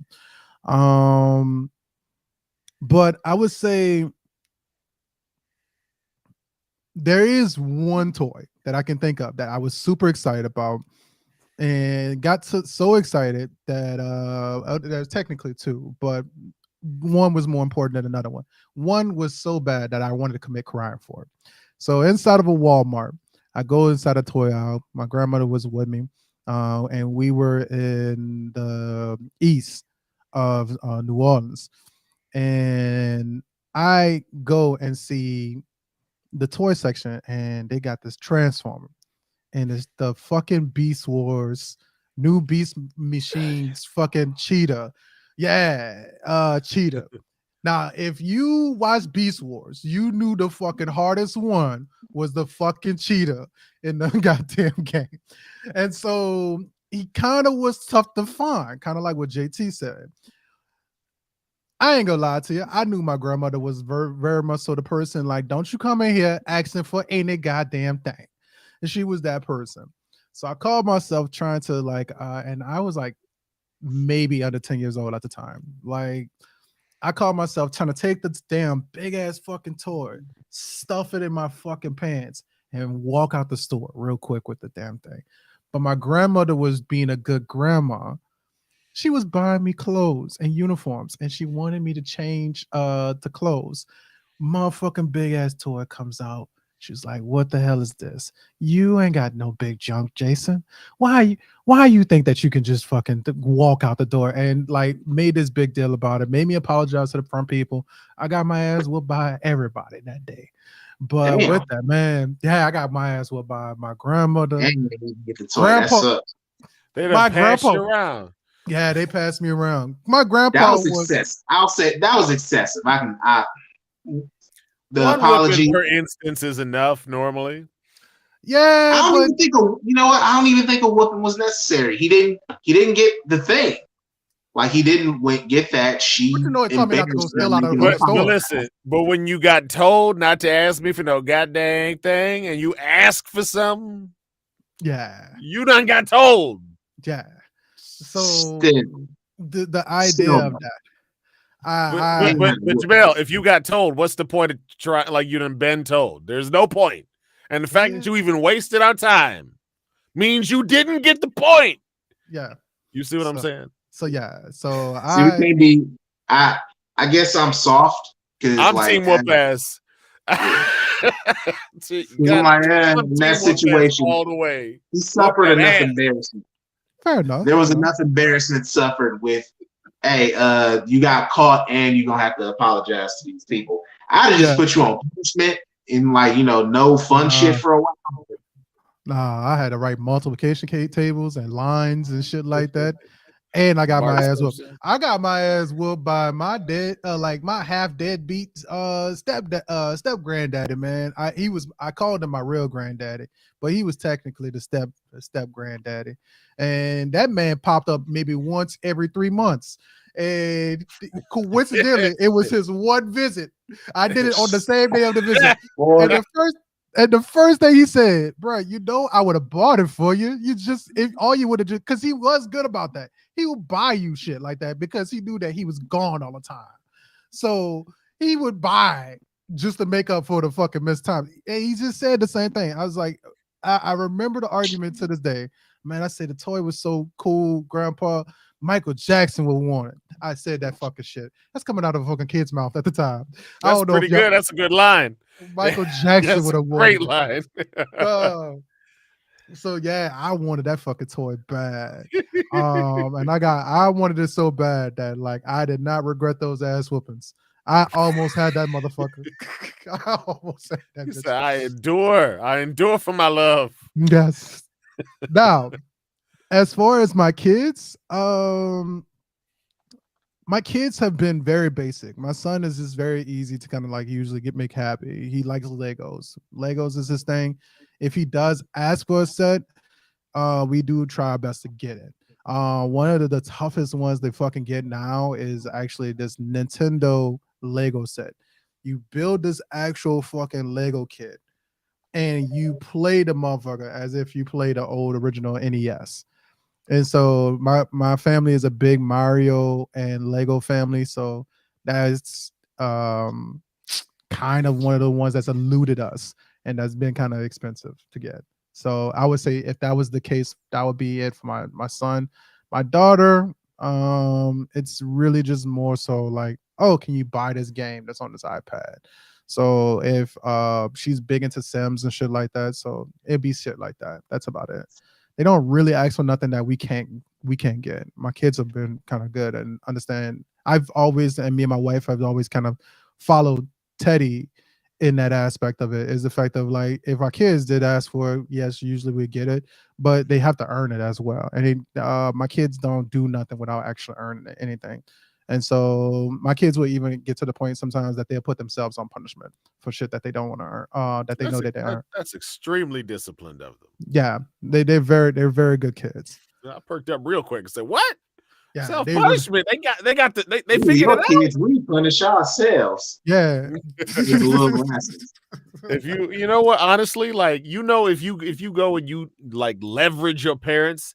All right, look. So I know you came for the ass whooping, but how about just a week and no desserts? And I guess I just not eat desserts, and we don't have to whoop me because I get what you was saying. But that's a pretty man. We had a conversation in college one time about ass whoopings. Me and L Boogie was there, And I think Krista was there as well. But yeah, we had some friends, some people I still deal with today. We had a conversation about ass whoopings. I just feel like we need to set aside a little time to talk about ass whoopings. We will, bro. We would do an episode on that because guess what? We gotta do an episode. We gotta do an episode on House Party. And my God, the ultimate of ass whoopings happens at the end of House Party. It was so bad that they had to fucking censor that bitch and put credits on that motherfucker. And you heard that ass That whooping. and the fact that they both look like they're in their 30s, and it gets a little weird. Yeah, it's fucking Robin bad. Harris is only in his early 30s. Was not like he wasn't even 40 when he did that movie, but he looked all of them years. Like people it feels that people just looked older back then. So But since you brought up your almost thievery history, Yeah. real quick, have any of y'all ever like shoplifted or stolen from a store? It's past statute of limitations. Go ahead and if you have, go ahead and share the story. If not, I told you my story. Go ahead, JT. What you got? Fuck no. I pay for my shit. okay. So when I was in middle school, I stole since let me put that out there. I stole a pack of Yu-Gi-Oh cards. It was a starter deck Joey with the red eyes. And not even what's a hard funny deck, is that dog. years later, I would end up working at that exact same Target when I that's how it goes. That's how it goes. I kid you not. But even thinking back on it, it was like, wow, how did I not get caught? Like I saw this deck. It was just like in the middle of the Target. It was on like this shelf with towels. Yeah. Like so, someone was probably looking at it and just like, I'm not gonna get it. I grabbed the deck, not even hiding it. I walk into the bathroom. I take the cards out the box and I throw the box away and I keep going about my day. Like if I wanted to, I probably could have just walked out with the box because security was shit that day. Yeah. But yep, that is my thieving story. So fair enough, man. We'll keep going. But let's talk about this, dog. This movie history taking over the movie segment. Huh? Oh man, no, you talked about the zip that fucking thievery. I think that we should utilize this one. So hey, Jamel, but go ahead. What do you think was the best scene in Jingle All the Way? Yeah. What scene stole the show for you? I already asked the question. Yeah, I know. For me personally, there's two. Funny. One is the bomb scene because of the absurdity. the absurdity of, oh wow, this was actually a bomb. So you gotta let them know though that Sinbad used this ruse before in the movie. He just pulled out a package. It's a bomb, and everybody freaked out. So like that was his go-to. And so one of these times he did it in front of a whole bunch of cops, and it really was a bomb. That was some Batman Joker type shit. The other is to the film is the Santa scene where the Santas are fighting, and one of the Santas, who's Captain Insano, punched the little person Santa, and he started flying back. Punch me. Oh my God. Captain Insano, aka Paul White, aka the Giant, aka the Big Show from the WWF, punched Mini-Me, which is just, God, that is a sentence. Bruh, I thought it was so funny. I thought it was so funny that they was like, instead of saying the police, it's the Grinch. It's the Grinch. And then he fucking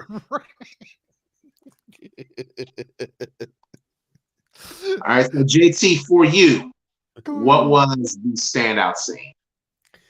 I really like the scene where Arnold Schwarzenegger is getting chased by a deer. Don't ask me why. I really like it. Just you see a pissed off reindeer, and then he gets drunk with the reindeer earlier. Yeah. But I think I believe in the hidden scene in the hidden scenes, in the deleted scenes, that the reindeer had already been drinking, so it was like a drunk reindeer. But I don't think we got that part in the regular Jingle All the Way cut. But that makes it even funnier. A drunk reindeer chases Arnold Schwarzenegger around the house. It just makes it better. So I have that the ludicrousness of that scene was great. Also, finding out Phil, like another thing that stood out for me, Phil Hartman just running through all these women. Neighborhood, dog. And he was All these, annoyed. they taking numbers like he the deli counter. And he was annoyed, dog. He was annoyed with it. You. He had Arnold's wife in his sights, and to be quite honest, he probably was going to get that number too. Like he was going to retire that jersey too. History for Tom you. Hanks' wife did the right thing and hit him with the eggnog. Yeah. That is Tom Hanks' wife, right? Huh? Rest in peace, so. Phil. Rest in peace, man. I think so. Yeah. Let's read it. Yeah. He died in a tragic way, and yeah. So anyway, history. What's your favorite or standout scene of it? So I was gonna say the fucking like the Santa like workshop scene. That's my shit. That's my jam. And the radio station is but we talked about that. We fucking banged that one down. I'm gonna pick something different. I'm gonna pick the fucking scene where he is talking to Sinbad is talking to Arnold Schwarzenegger in the diner, and he was like, "Oh, I'm coming in peace," and everything like that. But I like the scene because of the fact of like basically like you seen Arnold Schwarzenegger realize that I didn't want my son to be this loser fucking like person. That's which, you know, after Sinbad telling his whole story of why he's sad and why the other dad who did stuff for his kid, he became super successful. And then you had like the small little fight inside the actual like phone booth, and the guy was like, "Man, the radio station right up the street. Did you see Wabasha? Oh yeah, a Wabasha, yeah." And then fucking Sinbad runs up the street.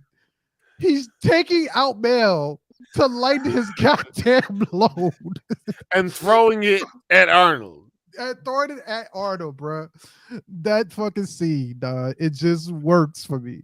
That whole put together, that does it for me, bro. Can I ask a question for you though, Jamel? And this is not me that taking over for you, but this is a question I really specifically wrote down for you.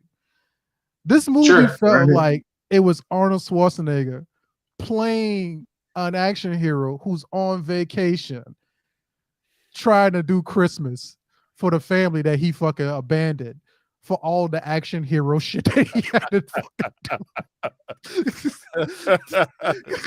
because remember, you're our number one customer.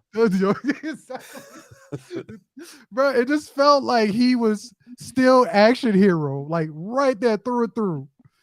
And then like he just coincidentally happened to be in a Christmas movie, and they put him in more action hero scenes, and he has to navigate this situation only as if an action hero should navigate this situation.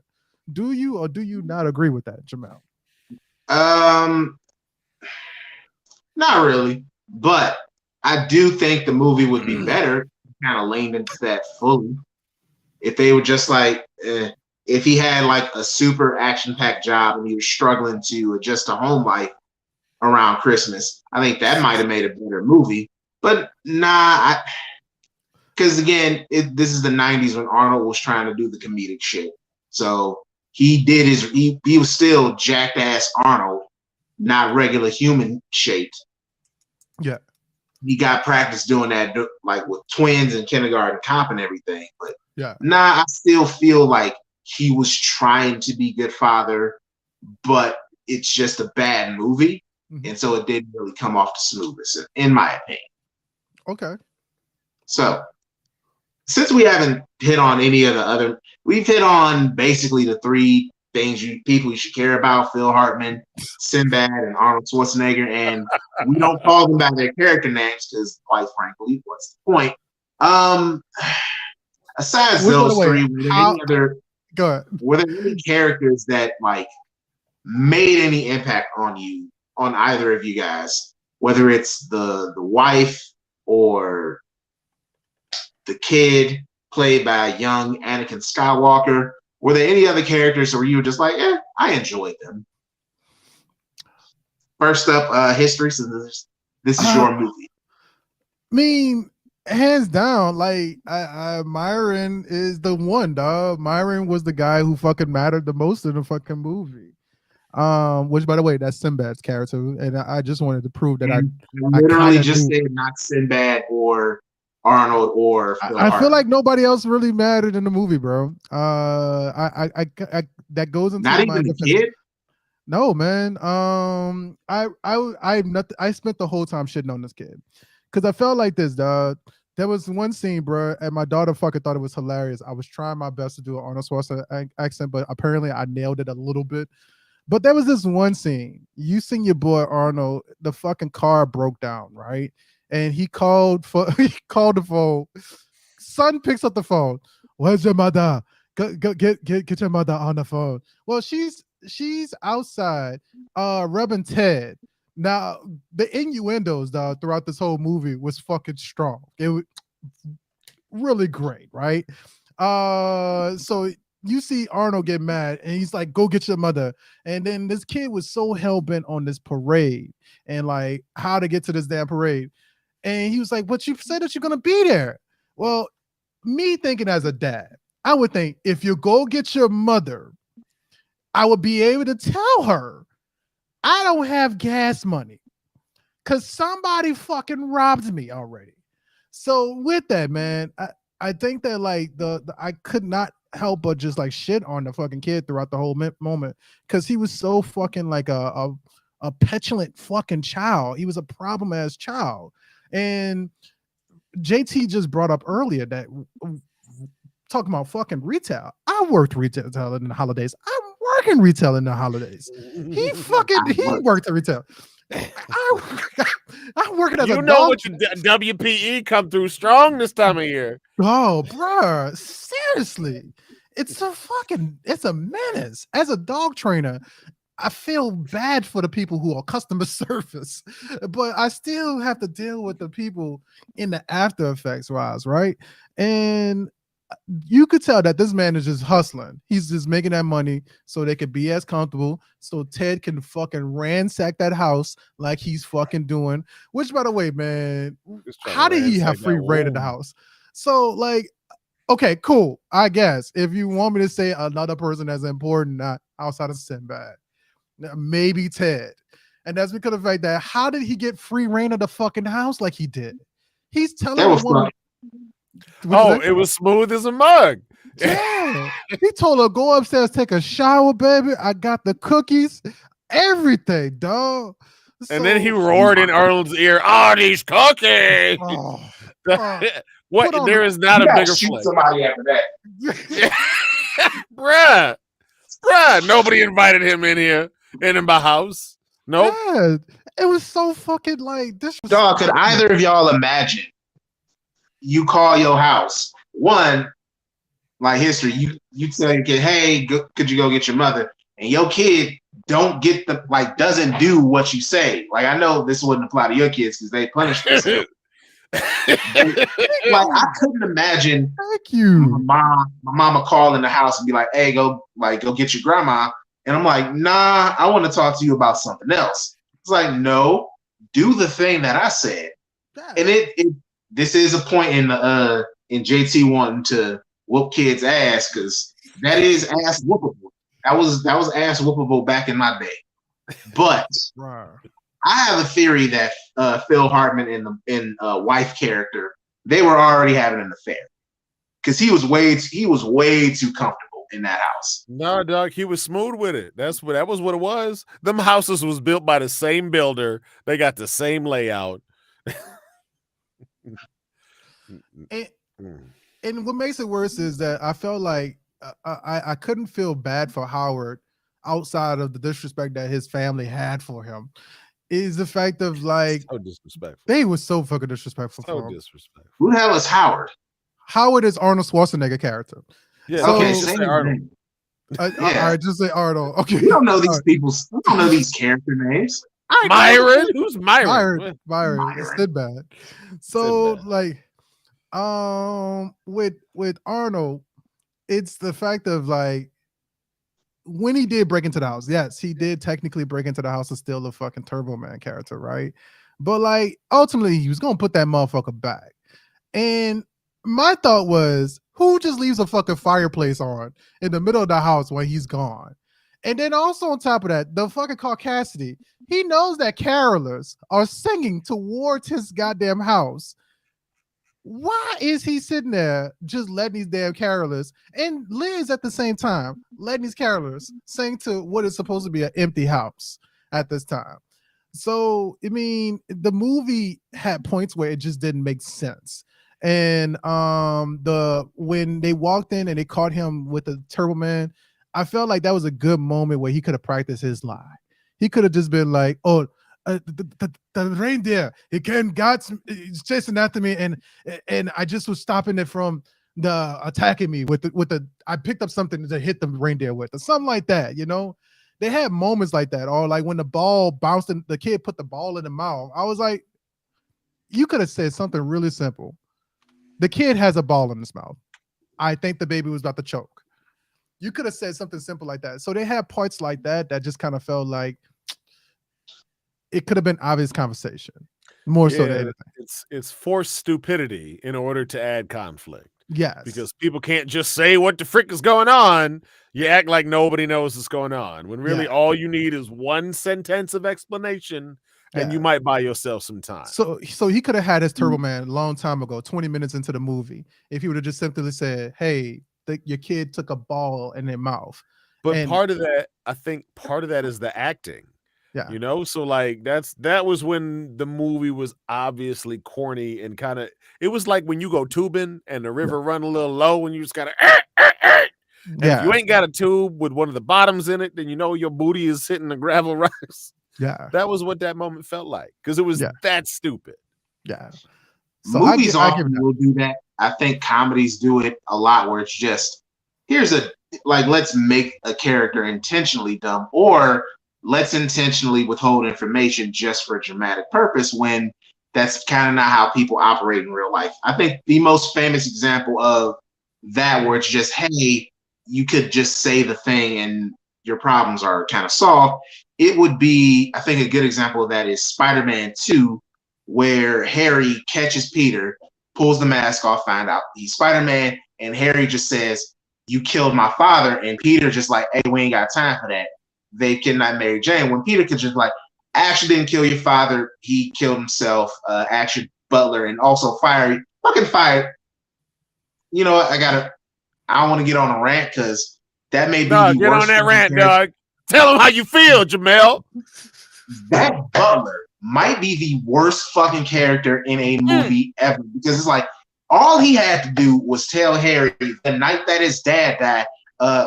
He could have just told him the truth, but nah, this fool waited all this time. He watched Harry and Peter's friendship deteriorate. He watched Harry go crazy. He watched Harry become a whole ass supervillain, when he could have just been like, "Hey, your dad was a piece of shit, and his guider pierced himself, and it wasn't Spider-Man who did that." No, you waited until, dog, look at my face. The bomb blew up in my face. I lost my memory.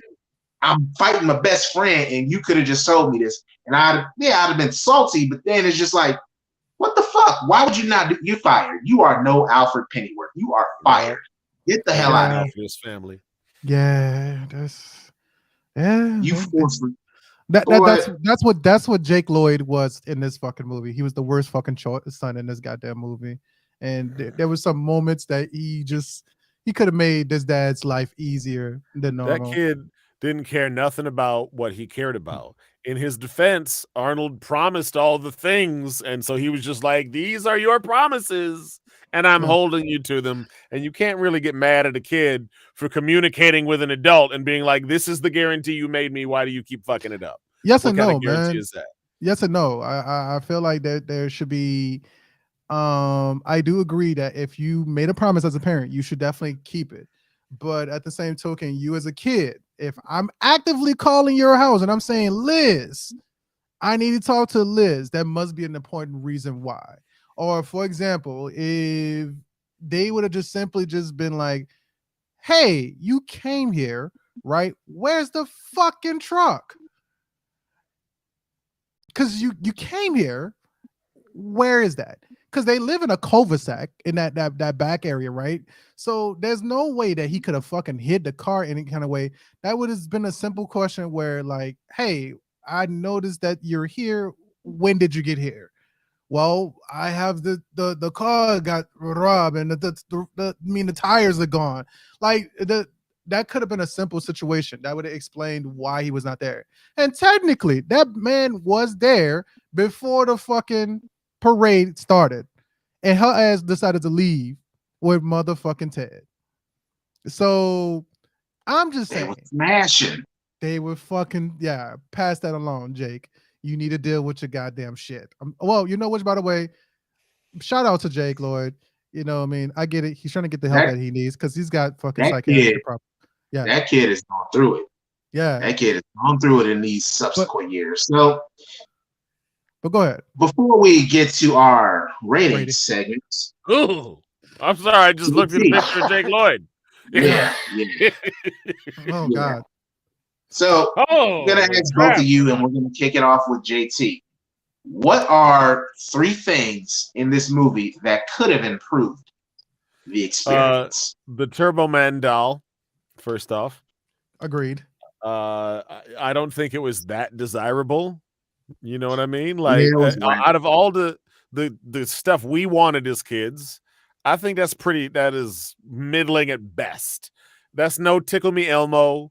You know what I mean? That's no, when they had the Echo microphone back, back in the day, that was the crazy shit. It wasn't believable. I didn't want that toy as bad as the kid. I've seen stuff like that in like Family Dollar Store. Like Right. I can't imagine any kid really getting that hyped up over Turbo Man. Keep going, JT. I really don't think that Arnold was sufficiently excused. Like his reasons for being so bumbling weren't really excused. And I honestly think that it would have just done well with a little bit of him talking to himself and thinking about what he should do. No, I can't do that. I got to go get the toy. You know what I mean? Like, I didn't really feel like he was tugged between his responsibilities. It really just felt like he got wrapped up in whatever. But like that wasn't explicitly the problem. And if you're a woman married to a man, you know what his problem is, and you should be able to tell him, this is what you're going to do because I know you. And I know you out here doing the same thing. So I really don't feel like Arnold's bumbling was properly excused, which would have made the movie a scotch more believable because of the character building would have been better. What's up? I agree with that point because that's the first thing that I wrote down for the point when she said, hey, remember a few weeks ago I told you to go get this toy, and he kind of just did this pause thing, and I've been like, the first thing I thought was like, if I would have did that moment right there, my wife would have naturally known you didn't get the goddamn toy, did you? Right. And but so he was able to BS his wife. Is out of it. But that also goes into what Jamel says, that possibly what was really happening, she probably was so busy dealing with Ted's debt, Ted's reindeers, I guess you would say. Lionel Hudson to her law office, if you will. Exactly. That like she didn't pay attention to the fact that like her husband missed out on that opportunity. Because it wasn't like the dude didn't make the money to have the fucking doll. It wasn't like it didn't. He didn't make the money to have the doll. And also on top of that, where is the doll? You asked for this a few weeks back. Where is the fucking doll? You know what I mean? That's it could have had a scene where like he had, I don't know, an important call. I'll get the doll. Yeah, I'll get the doll right now. And he slammed the phone down and he got his coat, walked out the door. The phone rang again. He picked it up. Oh, hello, Mr. Johnson. And he was back on another business call. Yeah. And that derailed his whole thing. You know what I'm saying? That would have been a different story. But that would have involved a little character making, and there's not much funny about that, because they really glossed over that part of the movie. I could have called back to that the one time, instead of having him in the phone call with his wife, don't forget you're my most important, my favorite customer, or whatever like that. Number one customer. You, instead of like having it be at that moment, it could have been into that callback. Oh, you did not remember that I talked to you on the phone, had a flashback at the same time she's narrating, and you remember you accidentally told me, remember, you're my number one customer. And then that would have been the joke, I guess, towards it. But yeah, I do agree. I do agree with you. If it was just edited a little different, it could have been effective. Yes. But it wasn't. Yes. So moving on. I really think that I didn't care for Jake Lloyd as an actor.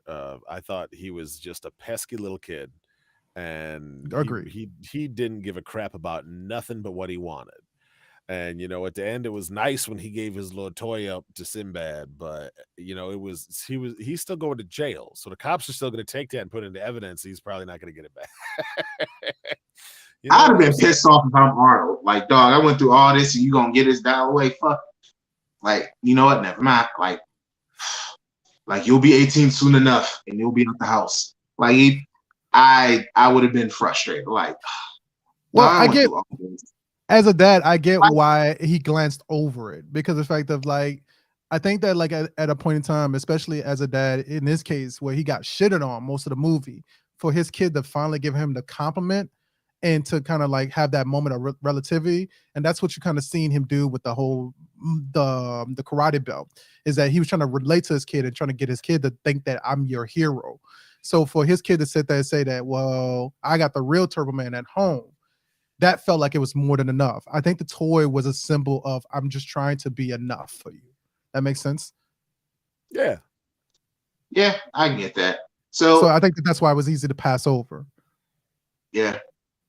Real quick, since you mentioned Jake Lloyd and actors, y'all kind of, like, y'all may or may not know, but Arnold Schwarzenegger and Sylvester Stallone back in the day, they used to, like, a lot of times they would get the same scripts, or in like one would pass over something and the other. Famously, this bit Stallone in the ass when it was rumored that Arnold Schwarzenegger was going to star in Stop or My Mom Will Shoot, which is a famously awful movie, and he ended up taking the movie. He basically, Schwarzenegger trolled him into taking that movie. Like, oh, I might do this. And he's like, well, I got to take the movie. Do y'all think if you replaced Arnold Schwarzenegger with Sylvester Stallone and you replaced Jake Lloyd with Haley Joel Osment, like a much better child actor, do you think the movie might have been a little bit better? Or the little boy from Home Alone 3? Three. Jake Lloyd. You ruined it with 3. Before y'all answer, this is a random thought. Scarlett Johansson is in Home Alone 3, and it's weird seeing her as a little kid in a movie. Like she's the big sister of the new replacement Home Alone child, and it's off. It throws me off a little bit. Go right ahead. I'm gonna let JT answer this one first. I'll pass. God damn. I don't think that the movie. I don't think the movie would have been better, man, because Sylvester Stallone doesn't do comedy, and I think that like even in some of like Arnold Schwarzenegger movies like Running Man, he did do comedy-ish, cheesy moments, right? And in what was it? The movie where he had to get to Mars. They had cheesy moments in these action-packed movies that, like, honestly, it kind of translated well for this actual Christmas comedy movie. So I felt like it would have been he is a better Total Recall. That's the movie. Total Recall, yeah. But I think that the problem is, though, if you would have had a switch with Haley Joel Osment, this would have been a significantly better movie and a better kid to sit there and understand why I'm going to go crazy over this toy for, why this kid deserves all the world and for this toy. It would have been definitely a better experience versus Jake Lloyd. Okay. I'll say this. I don't think it was the acting. I think it was the writing. Yeah. Fair. Yeah, that's true. So now that we are towards the end, it's time we give out some ratings for this movie. Our final movie review of the year, because next week is a special episode, sort of 2022 wrap up on stuff. But as y'all know, we have our rating system. 5 out of 5 would be considered a winner. 4 out of 5 would be considered an edger. 3 out of 5 would be considered a slumper. 2 out of 5 is a sleeper, and a 1 out of 5 is a dumpster. So, history, you selected this movie for us to do during this time. What would you give Jingle All the Way?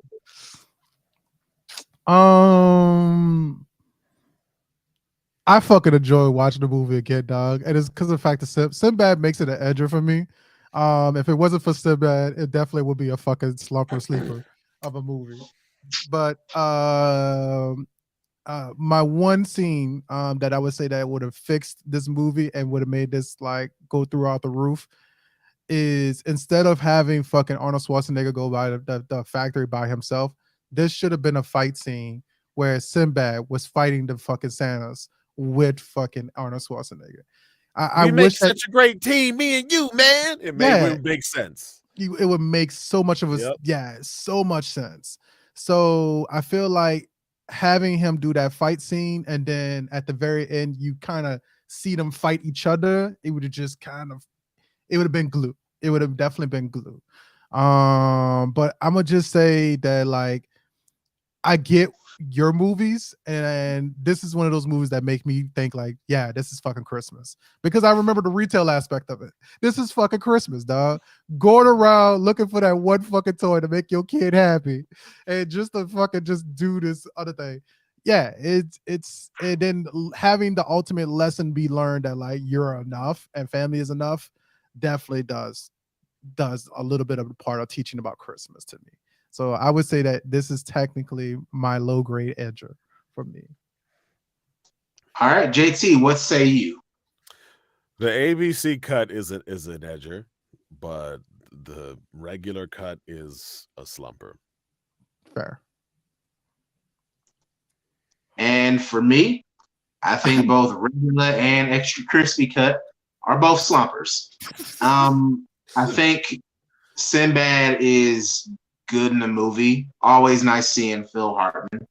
The Santa scene is hilarious, and seeing the Big Show punch out Mini Me will always be funny. But the writing is too bad in this movie for me, and I think the performances can only do so much. Like Arnold proved he can do comedy stuff with Kindergarten Cop and with Twins. Sinbad's funny, and like you had the elements, like the bones of a good movie or something that could be entertaining. This one just didn't do it, and it's the writing and direction that fails it.